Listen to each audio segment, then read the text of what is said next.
આજે આપણે ધોરણ 9 ગણિત સ્વાધ્યાય 4.1 ની શરૂઆત કરીએ. બરાબર. આ અમારા ધોરણ 9 ના વિદ્યાર્થીઓ છે, તેમને 4.1 આજથી શરૂઆત થાય છે. અહીંયા તમારી 4.1 ની રકમ છે આ રીતે.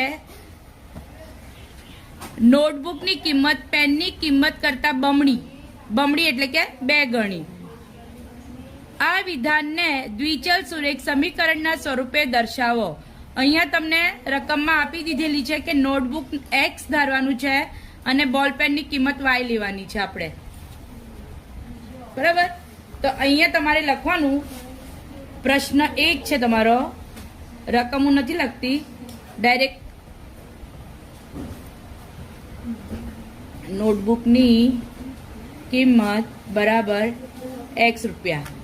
બરાબર. તેવી રીતે પેનની કિંમત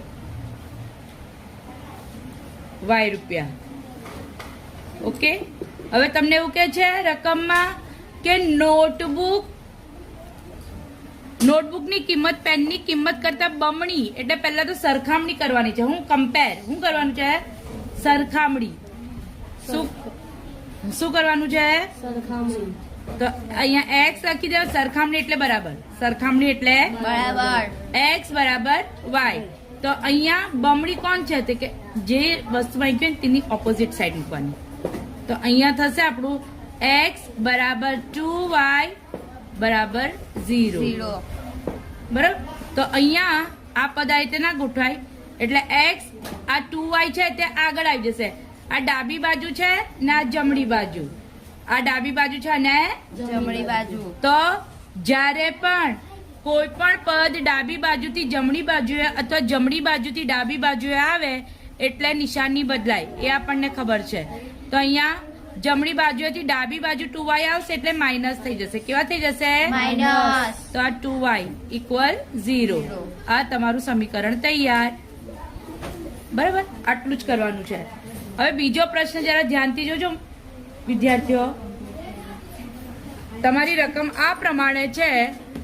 નીચે દર્શાવેલ દ્વિચલ સુરેખ સમીકરણને ax + by + c બરાબર 0. બીજો પ્રશ્ન છે આપણો. નીચે દર્શાવેલ દ્વિચલ સુરેખ સમીકરણને ax + by + c બરાબર 0 તરીકે દર્શાવો અને દરેક કિસ્સામાં a, b અને c ની કિંમત શોધો. હવે અહીંયા ax + by + c બરાબર 0. તો આ શું છે મિત્રો? દ્વિચલ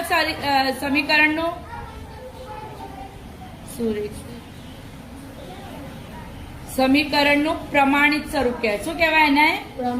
પ્રમાણિત સ્વરૂપ. Very good.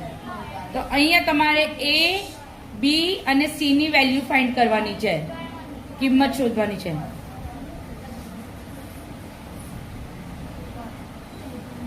તમારી પાસે પહેલો દાખલો છે 2x + 3y બરાબર 9.35. અહીંયા લીટી હોય ત્યારે શું કહેવાય? 12. વેરી ગુડ, 12 કહેવાય. તો હવે આ લીટીથી આપણે ગભરાઈ નથી જવાનું કે આમાં શું કરવાનું. આ લીટીનું કોઈ આ દાખલામાં તો કોઈ જ મહત્વ નથી, પણ તમને ખાલી થોડું ટેન્શનમાં આપવા માટે આ રીતે રકમ આપેલી છે. હવે સૌથી પહેલા આપણને ખબર હોવી જોઈએ કે a, b ને c બરાબરની આગળ છે, એટલે કે ડાબી બાજુ છે. ઓકે. તો આ તો બરાબરની પાછળની છે ને, એટલે આપણે આગળ લાવવાનું એને. 2x + 3y ઓછા પ્લસ છે તો માઇનસ થઈ જશે. અહીંયા 9.35 હવે આ પ્રમાણિત સ્વરૂપમાં રૂપાંતર કરવાનું છે આને. એટલે અહીંયા a બરાબર કેટલા આવશે? 2. b બરાબર શું આવશે? 3. અને c બરાબર -9.35. ઓકે. તો આ તમારું છે a, આ છે તમારું b અને આ છે તમારો c. પડી સમજ? આ રીતે કરવાનું છે, કશું જ કરવાનું નથી આ દાખલામાં.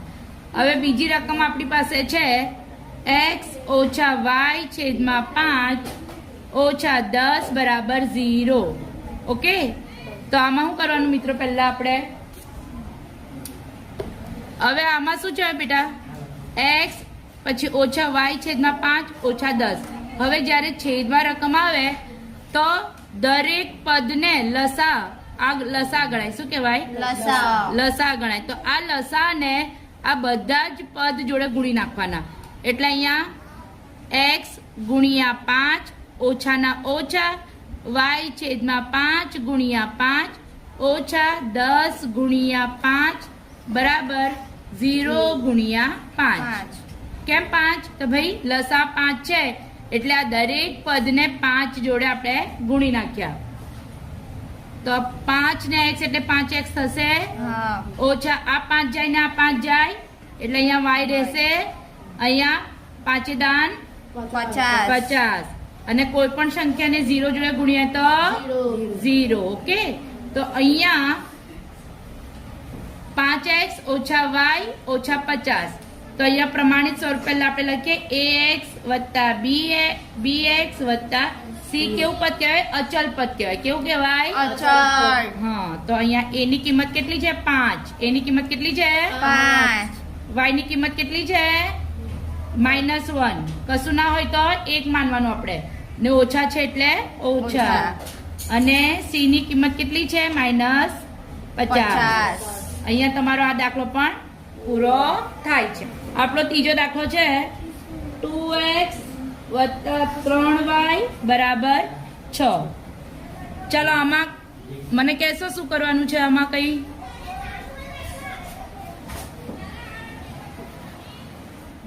-2x વત્તા 3y બરાબર 6 છે. આ 6 જમણી બાજુએ છે. તો હવે આ રકમમાં આપણે કયું ફેરબદલ કરવાનું? કોઈ કહેશે મને? 6 ને આગળ લાવવાના.